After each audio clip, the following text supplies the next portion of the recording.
अस्सलाम वालेकुम दोस्तों, मैं शौकत इकबाल साजिद ते तुसा मेरा चैनल वेख लियो revenue laws with Shaukat Iqbal Sajid. अगे असी तुहानू महकमा माल दे मुतलक कुछ चीज़ों के बारे आगाह किया। अज जी चीज़ असी तुहानू दस रहे हैं वो है रोज़नामचा वाक़ियाती। अच्छा, रोज़नामचा वाक़ियाती जिहड़ा है पटवारी दे पटवार का एक हिस्सा होंदा है ते इहदे विच पटवारी दे जिम्मे होंदा।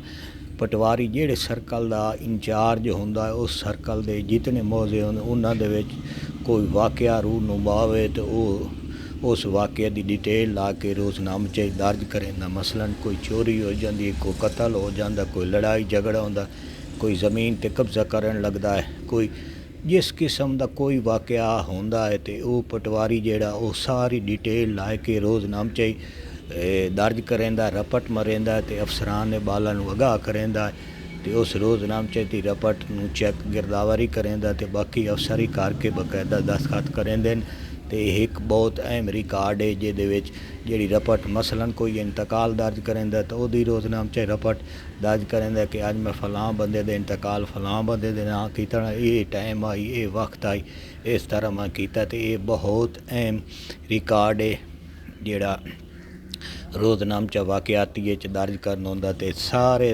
जितने वाक़यात सुबह तो शाम तक जिहड़े होंदे अपने सर्कल दे वो सारे रोज़नामचा वाक़ियाती हर किस्म दे हालात वाक़यात जिहड़े दर्ज करने दर्ज करके रखने होंदे ताकि रिकॉर्ड है प्यारा।